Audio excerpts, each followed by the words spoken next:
Good morning, everybody. It's 7 o'clock as the clock ticks down to Christmas and hundreds of thousands of people race to get their booster jab before the year is out. Questions this morning over whether we're in for a gloomy start to the new year. The Deputy Prime Minister and Justice Secretary Dominic Raab on the programme this morning. We'll get his thoughts too on the growing rebellion the Prime Minister is facing later over a vote on Plan B rules. We'll also get the view of a top scientist who attends the government's SAGE meetings to ask how many hospitalisations the new variant of Omicron may cause. Also this morning for you, we'll speak to the trainee doctor who had to flee for his life from Afghanistan, now saving lives for the NHS. Good for him. And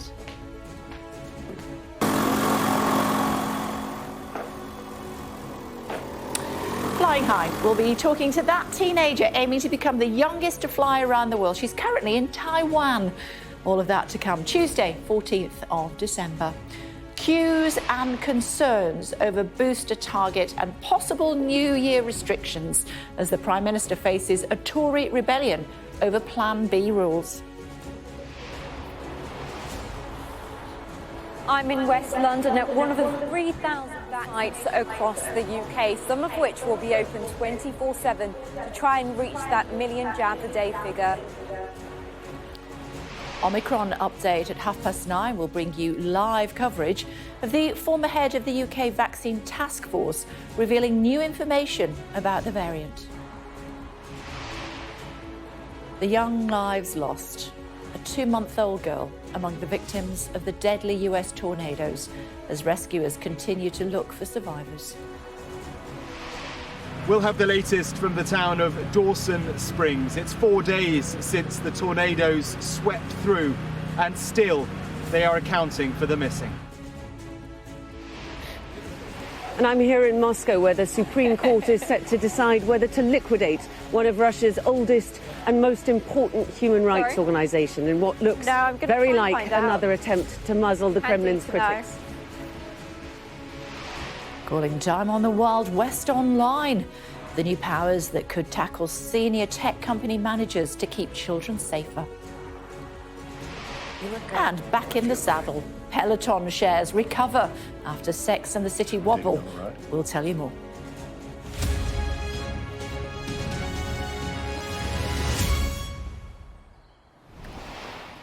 Good morning, everybody. The race is on as hundreds of thousands of people trying to get their booster jabs before the year is out. Concerns this morning over whether the government can hit its target of jabbing nearly 1 million people every single day. Questions too over what might be coming in the new year in terms of restrictions as Omicron infections continue to rise. But currently the number of people in hospital with the new variant is low and there has been one confirmed death. All that as the Prime Minister faces a growing rebellion from his own MPs who'll vote later on Plan B rules. We'll get the latest figures from the Deputy Prime Minister Dominic Raab in just a few moments' time.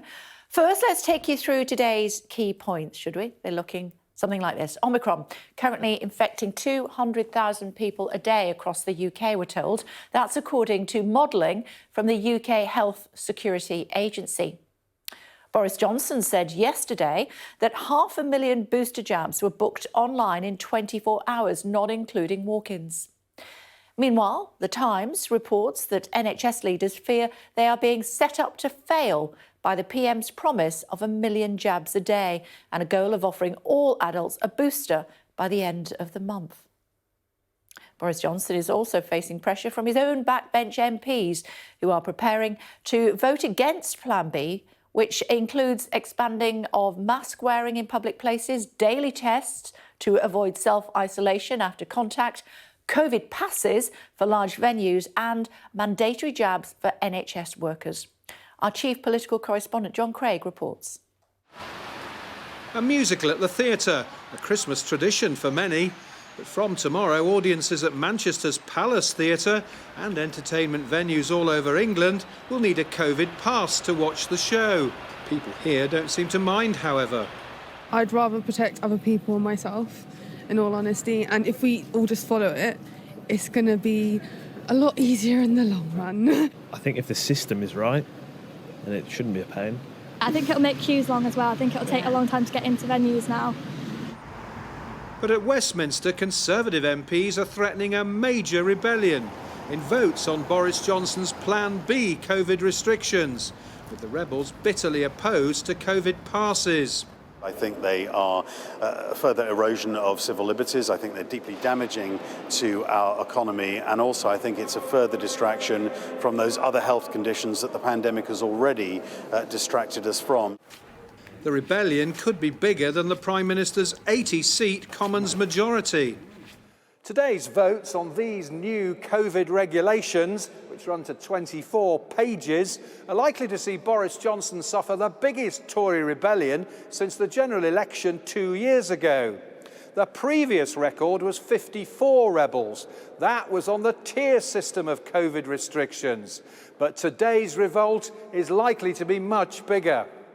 It's never been part of our ethos in the United Kingdom to compel people by law to become immunised with the threat of a criminal sanction if you don't. And I think that we've got to be very careful we don't set precedents that are making people in the country criminals in these areas when it's really a public health issue.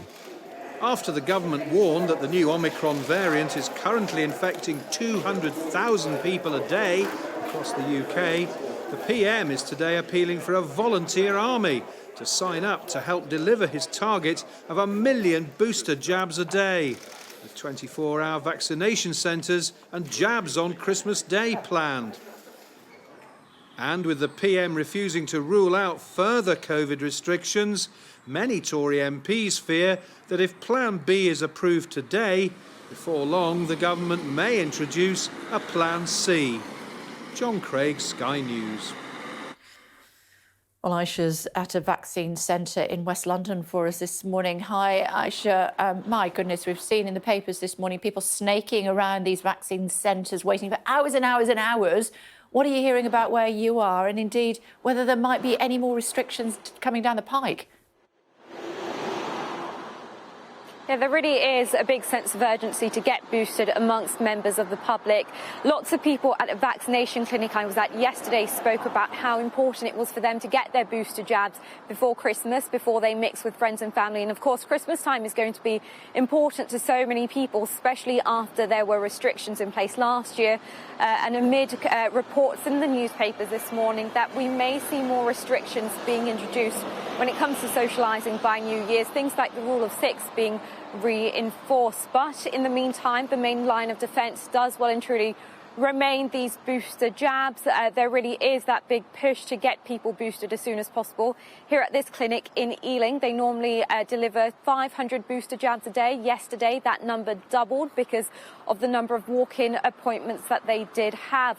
So over the next few weeks, it's going to be incredibly busy here, as will be the case up and down the country. More pop-up sites appearing, military personnel being drafted in to help the efforts, and tens of thousands of volunteers will also be recruited. But there are concerns. Today in the Times, there's been reports that NHS leaders are concerned over whether they will be able to hit this 1 million jabs a day target or not. They said to, first of all, increase capacity. That will be the big question, whether that can be done or not, especially amid staff shortages. OK, Aisha, thank you. Thanks a lot. Still to come on the programme for you this morning, the UK Health Security Agency estimates Omicron is infecting up to 200,000 people per day. We'll speak to a professor from the Institute of Immunology and Immunotherapy at the University of Birmingham. We'll also speak to the Olympic sprinter Ewan Thomas, who wants us all to get outdoors and exercise during the festive season. The Prime Minister is facing a Tory rebellion over Plan B restrictions. We'll speak to an MP who's urging the government to drop the plans. Before that, though, tragic news from the US this morning. A 2-month-old girl among more than 80 people confirmed dead following a barrage of tornadoes that devastated at least 5 US states. Oaklyn, there she is. Oaklyn Coon, her name, and her family flung directly into the eye of a storm when a tornado struck their Kentucky home. Among other victims, 9-year-old Aniston Rackley, who died when a gale lifted her from her back garden, and grandmother Ollie Borgman, whose house was ripped from its foundations. Kentucky's governor has spoken about the unspeakable trauma caused by the fatal tornadoes. The National Guard is still searching through the rubble, but hopes of finding more survivors are fading. As Mark Stone reports from Dawson Springs in Kentucky. The destruction here is hard to absorb. The flags are still flying, but Dawson Springs has been flattened. Because here it isn't just the buildings knocked over. Trees have been stripped, cars upturned. It is the granular damage. The bits and pieces of people's lives, churned up, carried hundreds of meters. The house at the end of Elaine Drive is the Simpson family home. We found Wayne and his son picking through what's left. This was their daughter's bedroom. She was away on Friday night, a twist of fate and a blessing. But they were here, they survived, they don't know how. The TV, I think the alarm of the tornado warning and all that woke me up. Trying to get to our pets and everything, he woke up. And like I said, we got into the bedroom closet right before it hit. And if you look at what we have left, we're blessed. This house was well built, and we're just thankful that we're so blessed. Not everybody had that opportunity. Well, I wish you both lots of luck. Thank you. I'm sorry. Thank you. Thank you very much. Thanks. Randy Norman is one of the responders. Many of them are volunteers, but they do now have help from beyond for an awful job. I'm trying to coordinate the recovery system right now. We have quite a few people missing, and so we're still trying to, or you can see, they could be anywhere. So going up into the heart of the destruction. Really bad up here. This is Pine Street. And up at the end, they were recovering what they could. Among them, Joe Loney. I woke up and the house was shaking. I heard it like a train coming loud. Then the house got shaking violently. When the trailer hit my house, it knocked me out of bed and hurt my shoulder, knocked me over on the floor.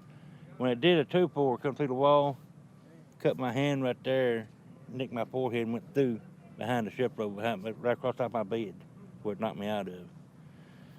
Yep, I lived there for 26 years. And then 26 seconds, it was gone.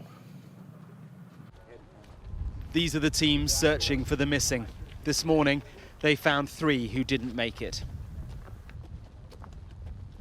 This isn't the season for tornadoes like this, and yet it was, they say, the strongest on record. The president will visit this week. He's promised whatever it takes. But how do you put all this back together? Mark Stone, Sky News, in Dawson Springs, Kentucky. And as Mark was saying, sadly, it does look as though it's returning to a recovery position now as the hopes fade for anyone else in the rubble of those tornadoes. Just want to bring you some breaking news that's reaching us here at Sky Centre. It relates to job figures here in the United Kingdom, and we are hearing that they are up. More people are in work. It's not yet increasing to the rate of pre-pandemic levels, but we are hearing from the Office of National Statistics, the Director of Economic Statistics, Darren Morgan, telling us with still no sign of the end of the furlough scheme hitting the number of jobs, the total of employees on payroll continued to grow strongly in November. That's what he's saying. Meantime, the authorities in Russia want to close International Memorial, one of the country's oldest human rights organisation. Amnesty International says it would not only muzzle the critics of the Kremlin, but all independent voices in Russia. Let's bring in Diana Magne, our Moscow correspondent, standing by for us. Diana, good morning to you. Good afternoon where you are. Explain this to us. Good morning, Kay. Well, it was a year which started with Alexei Navalny's return after he was poisoned with Novichok and prompt imprisonment, and it may very well end with the closure of 2 very important human rights organisations. They both come under the Memorial umbrella. Memorial International, as you said, there's a case being heard in the Supreme Court behind me today as to whether to liquidate Memorial International, which has done more than any other organisation to document the Soviet-era repressions, the crimes of Stalin's times, to give the victims names and to rehabilitate those victims, mostly posthumously. And there is a separate case brought by the Prosecutor General to look at Memorial Human Rights Society, which defends against human rights abuses and repressions in today's Russia.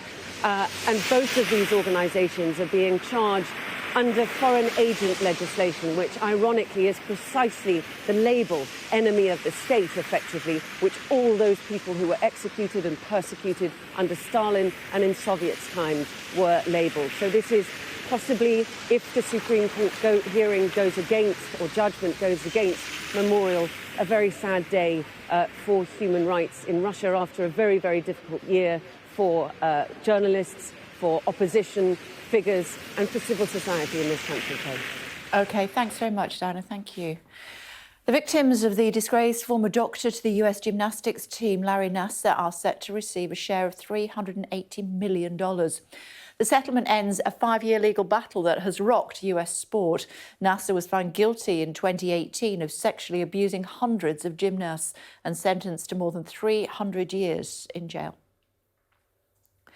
Lawyers representing US citizen Anne Sakoulas say there is no agreement yet on her attending a virtual hearing to be held in the UK.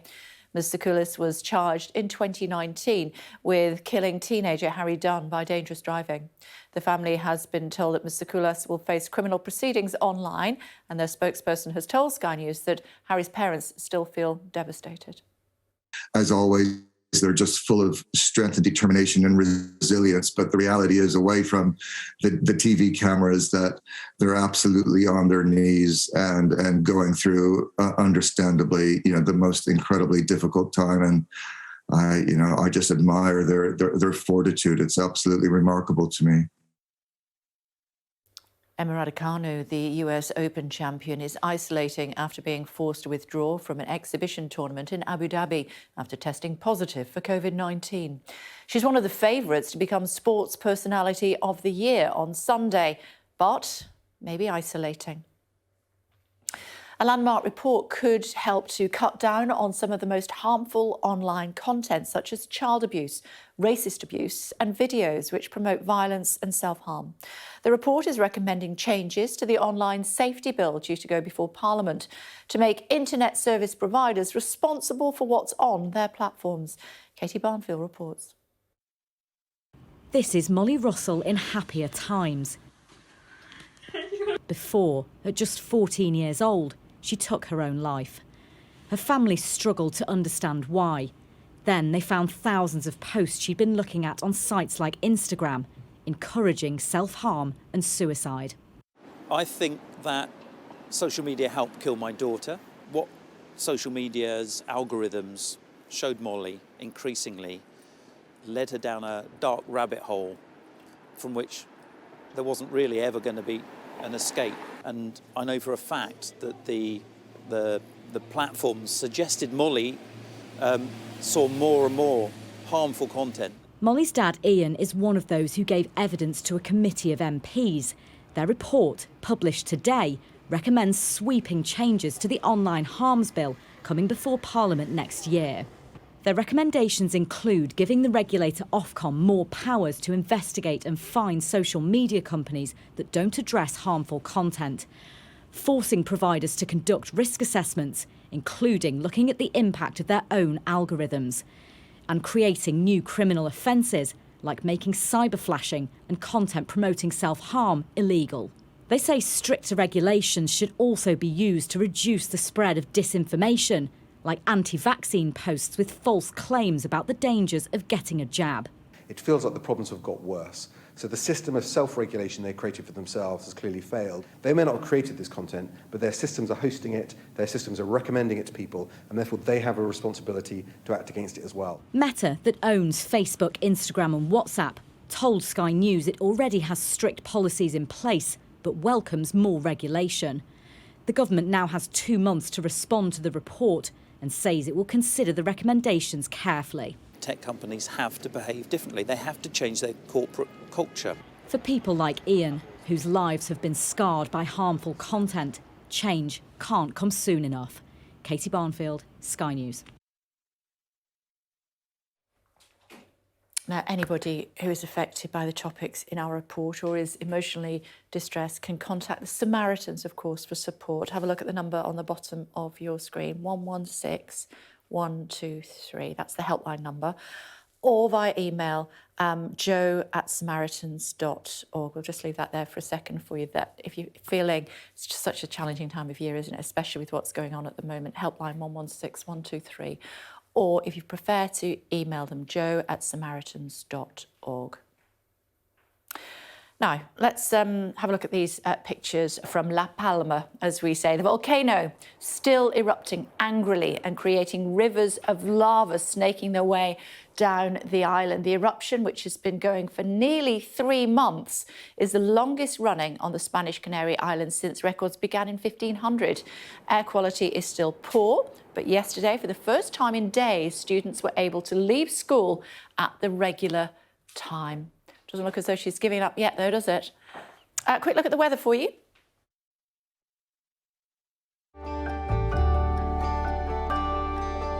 Look forward to brighter skies. The weather, sponsored by Qatar Airways. Entering a fairly mild, settled and mostly dry spell, although the northwest will be wet and very windy today. Bright but chilly for many northern parts with a patchy frost. Northwest Scotland is wet and windy. The weather, sponsored by Qatar Airways. Deputy Prime Minister is with us, Mr Raab. Good morning. It's always Good morning. great to see you. Thanks for joining us. Let's start with the stats. Should we give us an update on the number of people who are in hospital with Omicron today? I don't know the precise figures, but we do know that we've had the first deaths. There has been an increase, and above all, we're concerned about the rate of transmission. The positive side that we do believe, and again the information on Omicron is still sketchy, but that if people get their third jab, they're over 70% protected.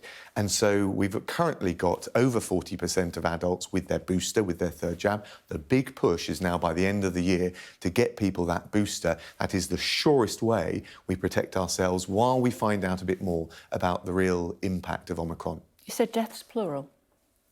How many? I'm not sure of the Prime Minister told us one yesterday. That was my understanding. That's the latest figures. I know that there have been. So it's not plural. It's one. Again, all I can tell you is the latest that I've seen. In terms of plural, I was referring to.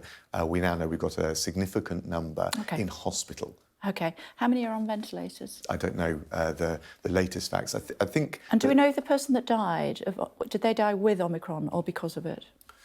I think it's often very difficult to say because a lot of people have combined conditions, if you like, particularly if they're old. So I don't know the answers. And the truth is, Kay, just to be very honest, we don't know the full severity. What we do know is that the rate of transmission is so rapid that even if the severity is relatively low compared to other variants that we've seen, just because of the numbers, we need to take action now, which is why what the government is doing today, I believe, is a targeted, proportionate approach as we find out more. We'll come on to that. I just wanted the data check to start with, which is very helpful for our viewers. You said a significant number in hospital. How many? Well, the last I saw was in the low hundreds. I think 250 the last time I looked, but of course the data is being updated all the time. 250 out of 200,000 people who contracted it yesterday. That's still a very small number. The problem is the rate at which it is transmitting. And if that continues, we'll see those numbers increase very dramatically. And then we know a proportion of those hospitalised will have possibly die or have a very serious suffering of the Omicron variant. As a result of that, you want people to get jabbed as quickly as possible. How many people were jabbed yesterday? I don't know yesterday, but I know we're up to 41% who have been triple jabbed. On Saturday, we got 500,000 get their booster. So that's why we want everyone by the end of this month, so by the end of the year, over 18 to be offered that chance to get a booster. And again, amidst the sketchiness of what we have deciphered about Omicron, we know that you're over 70% likely to be protected from it if you get that third booster, third jab. So you want 1 million people a day to be jabbed, including on Christmas Day. 500,000 or so yesterday, I believe, if those are the figures that we're normally looking at. People waiting for 5 hours in the cold.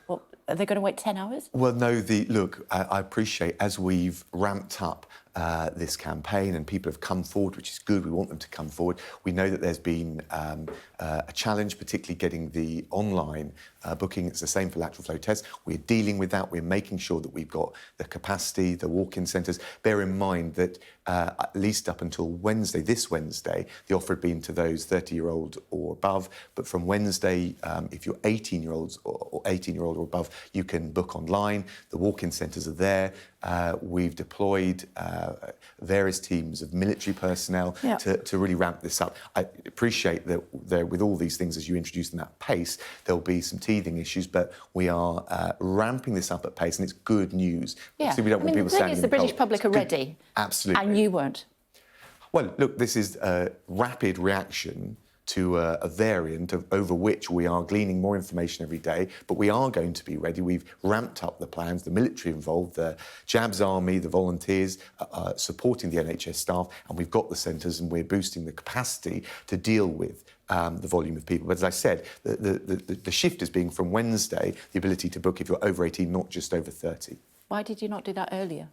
That we're responding to this as swiftly as we can in real time. It's a challenging logistical operation, but we've got the capacity to do this. And as I said, we're straining every sinew from the military to the volunteers to the NHS staff to do this. Given that, will everybody who wants one be able to get a jab by the 31st of December? Well, look, everyone... It's a yes or no question. Well, it's not... Well, it is. I mean, you're telling me how fabulous all this work is that the government's doing. doing. The offer will be there. So everybody who wants a jab will be able to have one. Look, we're doing everything to get as many people as we possibly can jabbed. And of course, we're starting from now, I think it's 41% who have had the booster. We've got that capacity, we're ramping it up, and we want to get as close to that as possible. But look, the offer is, the target is to get everyone over 18 offered that booster. But no guarantee.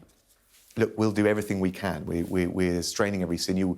You know, we've got that capacity up. The good news is we got 500,000 people per day getting that booster. And every time we hit that with a day, that's 500,000 people with 70% protection, 70% plus from Omicron. That's good news. So one of the ways to get people through quicker is to get rid of the 15-minute observation time once you've had your booster. What are you going to do about that? Well, I think if we did that, and you can always look at things like that, you'd get people concerned about any potential side effects, which are only for a small minority. I mean, I remember sitting there 15 minutes and being champing at the bit to get off. But I think the NHS do want to make sure we just look after and keep an eye on anyone that might have a side effect, even if it's a very small number of people.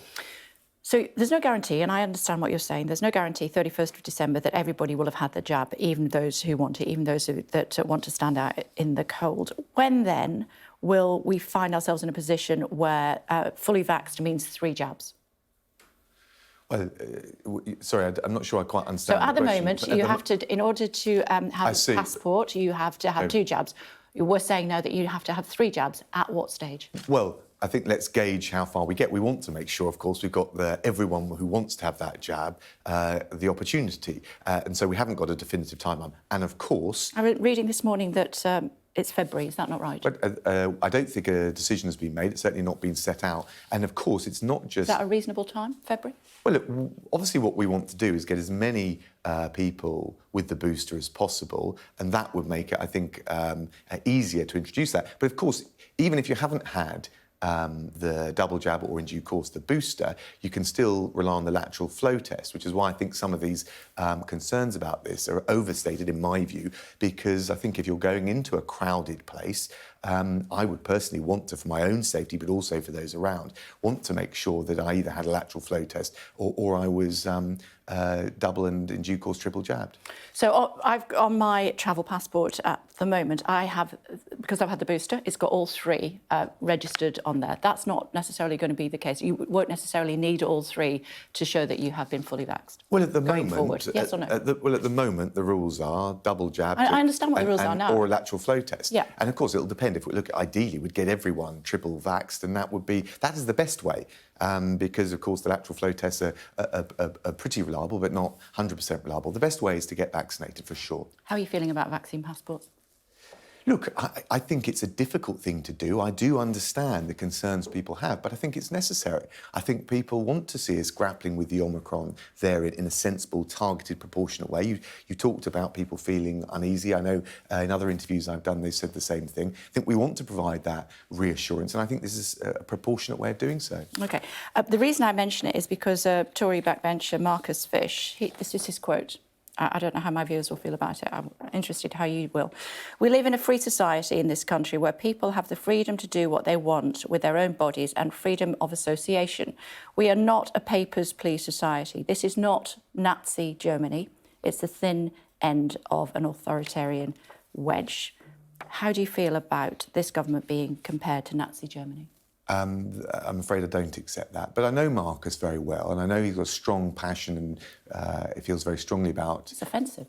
Liberty. Look, if you want to invite me to criticise people I want you to... my viewers this morning will say that is offensive, well, I don't especially those who are Jewish. And look, I don't accept it, and I don't think it's right, and I don't think it's a reasonable critique. But I do understand the concerns that people have. But all I would say, as I said before, is, you know, either you can demonstrate that you've been double jabbed, or that you've taken a lateral flow test. I don't think that is a particularly intrusive thing to do in order that we can all protect not just ourselves, but those around us in the limited number of crowded destinations or venues that this applies to.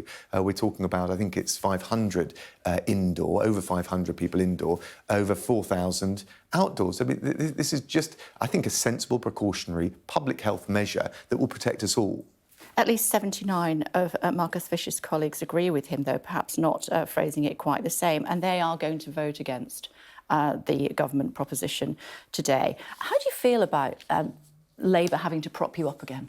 Well, look, I don't think it's going to be the case that Labour have to prop us up, but the fact of the matter... You'd lose the vote otherwise. Well, I'm not sure you're right. Well, I've done lots of these votes before, and you get these numbers banded around the media, and actually we have a debate, and one of the things you do in debate is you listen to the other side. I do think that's important, listen respectfully to the other side, and I hope the government will be listened to as well. We'll make our case, and I'll be very surprised if the number was as high as you described. But the bottom line is the business of government is doing what's right for the country, and that's what we'll do. What if it is as high as that? Look, you can ask, I don't know about hypothetical questions. The reality is the government must do what it sensibly believes is right in the interest of the country. I believe these are proportionate measures, coupled with the big surge in the effort to get people boosted before Christmas. I think that's the right approach. Yeah, but given that, and if there is a rebellion, perhaps not as high as 80, perhaps 79, that will mean that you will have to look very closely at wider restrictions, and those are just not going to come down the pike, are they? Or are they? I think we'll get these measures through. I think a large number. You will, because people will support you. Well, and I think the number one focus is on the booster campaign. Because it gives you that extra efficacy against the Omicron variant. And of course, it's a temporary thing because we need to find out more. We still got a fairly, relatively sketchy sense of how dangerous Omicron is. I understand those who say, well, there's no, we don't know the full impact. I understand that. But I think what we've got to do as government is to take a precautionary, balanced approach to stop the worst implications. And precisely because, in 3 weeks' time, I'd be on this show and you'd be saying to me, why didn't you act more swiftly? We are acting more swiftly, but we're doing so in a proportionate way. Deputy Prime Minister, are we looking at any further restrictions? We've got no plans, but the plan is for Plan B, coupled with the vaccine booster surge in making that available and helping people. No further restrictions in the pipe. Look, the one thing we know about the pandemic. Is there a Plan C? No, there's a Plan B. Who knows whether there'll be another variant along the line. But we're learning more about the virus every day. We've got this Omicron variant, which has created a different set of challenges, but we're getting to grips with that.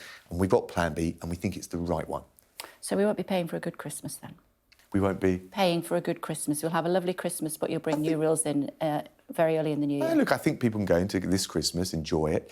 We've got an opportunity to spend time with loved ones in a way that we didn't last year. And at the same time, I do think it's right to encourage people to get the booster vaccine. Absolutely. And we'll go... But no further restrictions are in the pipeline, well, is what I'm saying. Look, we've got none planned. Given this variant, as a result of this variant, there's no further restrictions in the pipeline? The plans are the Plan B with the masks in the settings that I described, We're encouraging people to think about whether they need to go to work, if they can work from home, if they can, and it's the right thing to do. And yes, we've got to take these other measures in relation to particularly crowded places, indoor, outside. That, coupled with the vaccine booster campaign, is where all our focus is. OK, I just want to ask you about the European Court of Rights before I let you go, almost out of time. The bill that you're talking about doesn't actually affect citizens' rights to seek redress, does it, at the European Court of Human Rights? So what does it actually do, what you're saying? We'll do three things.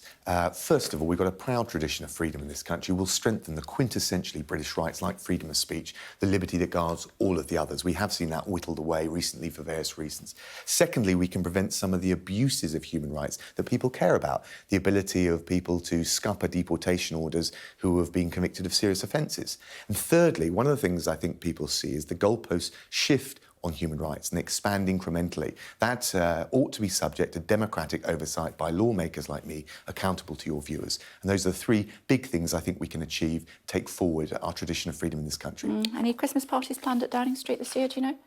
None that I'm invited to.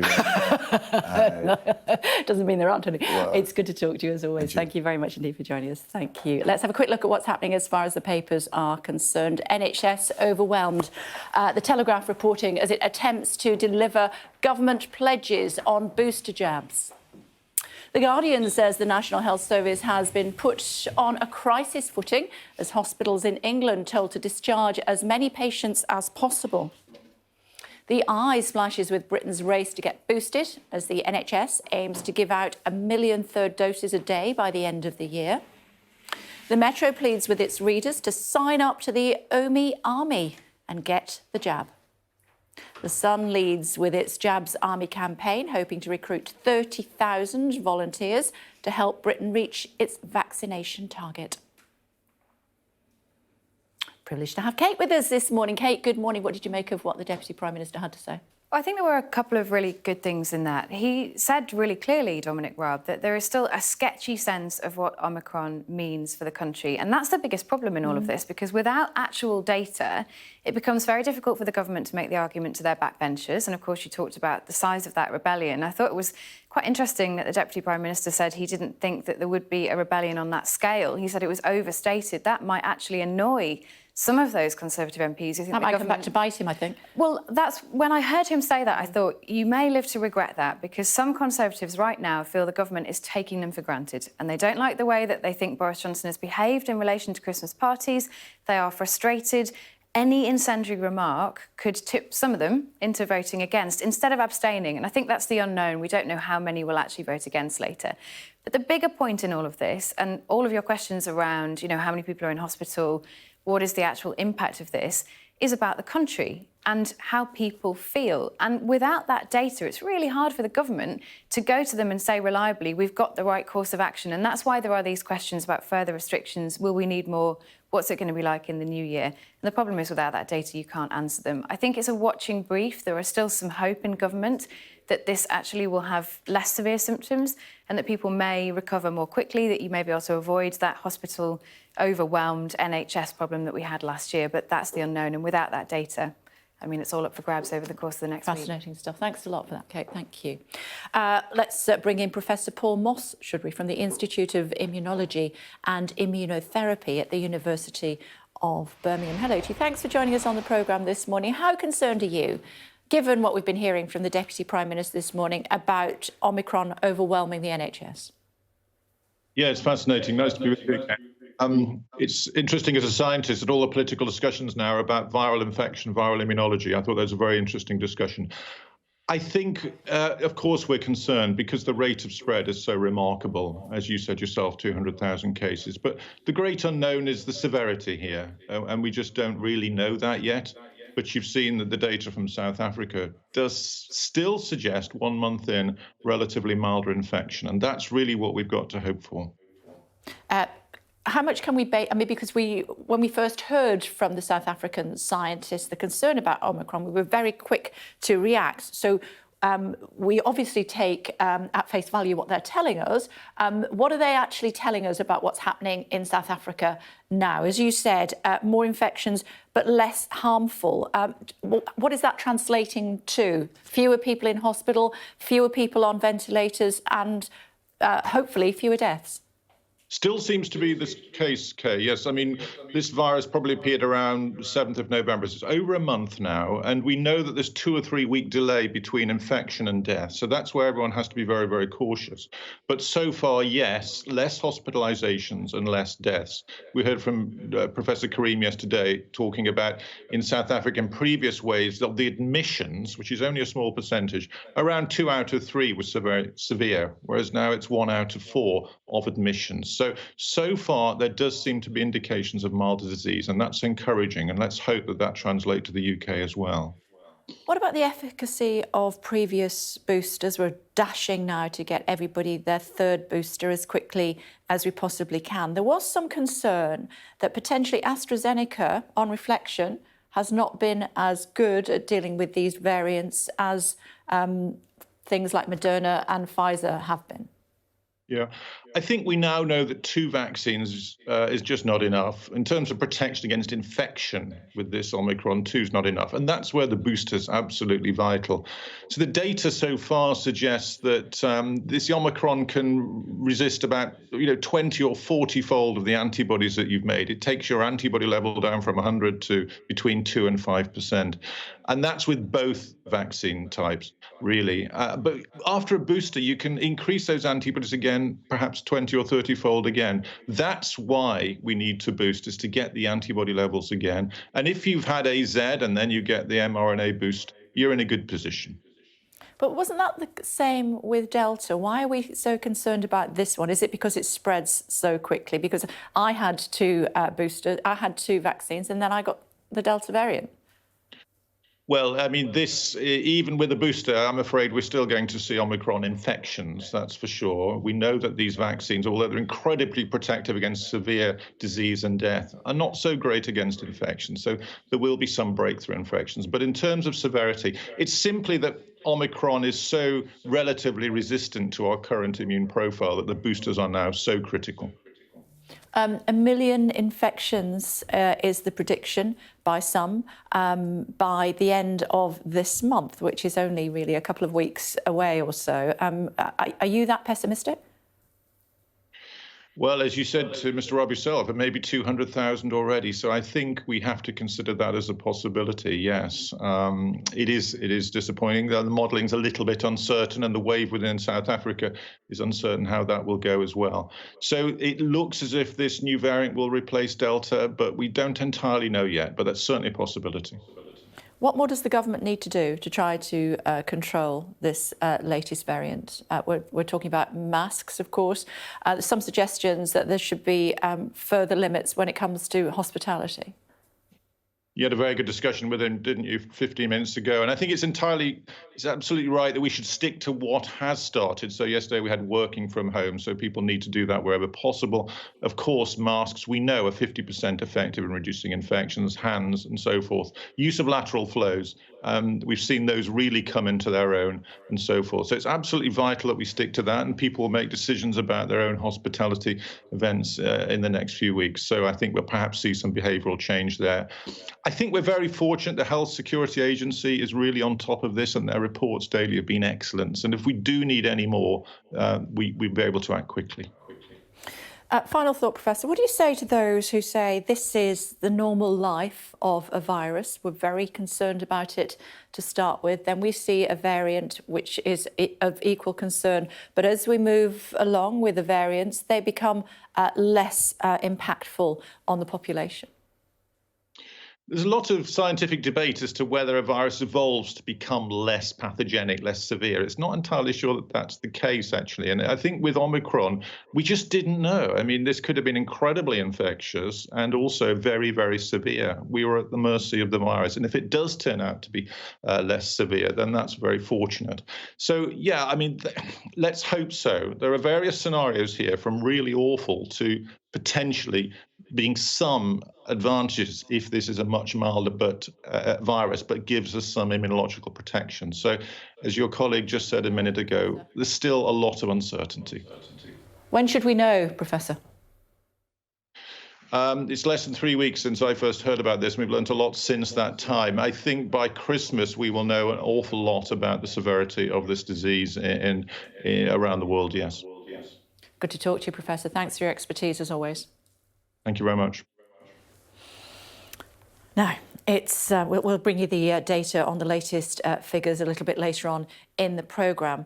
But it's now thought spinning can cause sudden death, or at least that's what Sex and the City spin-off would have you think. But was it all a ruse? Should we take another ride? Life's too short not to.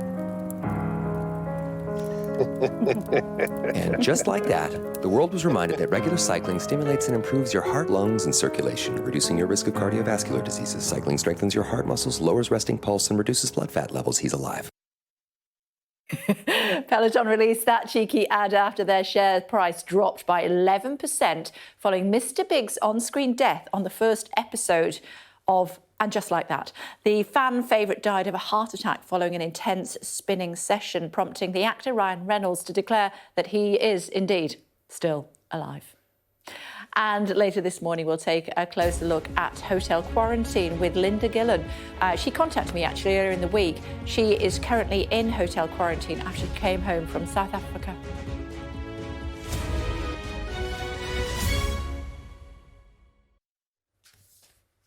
Now, new research suggests that half of us just don't have the motivation to go outside in winter because it's just too cold, frankly.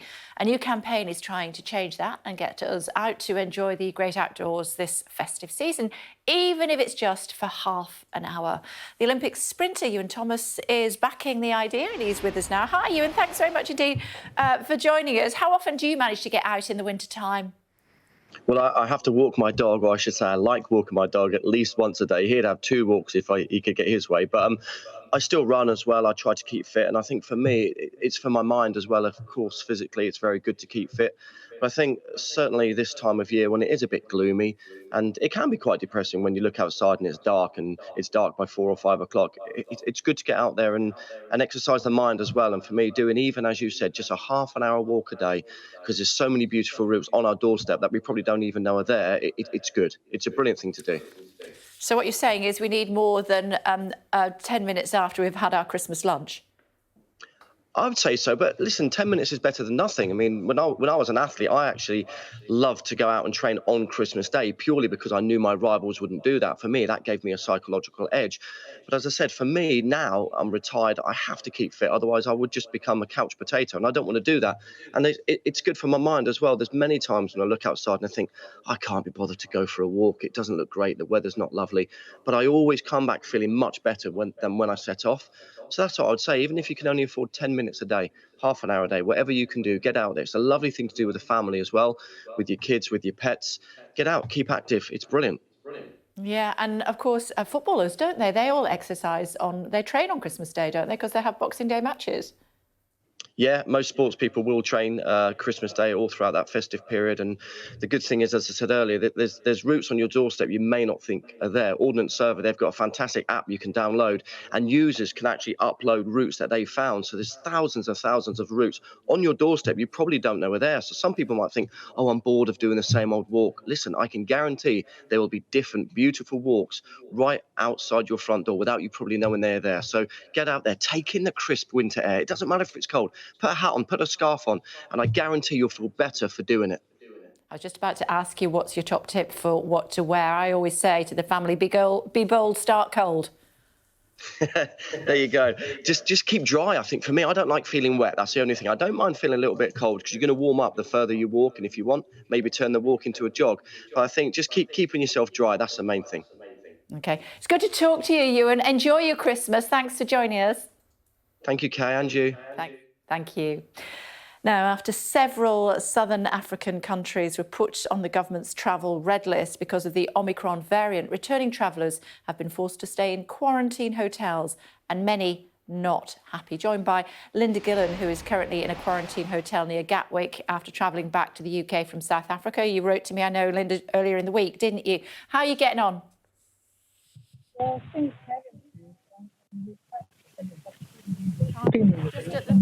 I'm sorry, I don't know. I can't hear you just at the moment, Linda. Say that again. I said human beings are all quite resilient, and I think we're in the best place. OK, Linda, we've got a little problem listening to you. Do you have your hand over the speaker on the phone? Can you just sort of be careful how you're holding it? Can you hear me now? There we go. I can hear you now. Hi, Linda.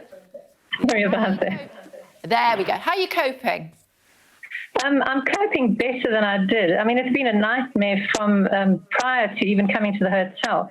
And what amazes me is there's one death with Omicron and all the overreaction. I've spoken to many people in South Africa, and they are taking it in their stride, living quite normally. They wear masks all the time outside. They sanitize regularly. They really accept social distancing and observe it. So it's been a nightmare from start to now, really. What happened was the airlines all shut down immediately, so we couldn't get through to them on the phone. It referred to their website, which referred to the phone. So it was a nightmare trying to coordinate COVID hotels with the flight. The flight was then okay, and they did change the flight 3 times in one day. People were pacing at the gate because they were so frightened of not being able to get back. Real absolute fear. And then the flight, as I say, was good. When we landed, we waited for 2 hours in a freezing cold bus, possibly caught cold. Then we waited for another 2 hours at the hotel, checking in Gatwick. And after that, we were told we had to have security to escort us outside. Your previous speakerperson on this was saying that how important exercise is. Now, I'm slightly claustrophobic. I needed to get outside. Nobody was answering the telephone. I tried for 4 hours and eventually gave up. The following day, I said to the guard outside the door, we have guards outside our doors, that I had to get out. So he contacted them and they... Sorry. Linda, I'm so sorry. We are out of time, so we're just going to have to leave it there. But thank you for highlighting some of the challenges that you are facing in your hotel room, and hopefully you will be released very soon. Thanks for writing to me as well, and hopefully having a chat on the telly has helped with your mental health as well. We're back at the top of the hour. Do stay tuned.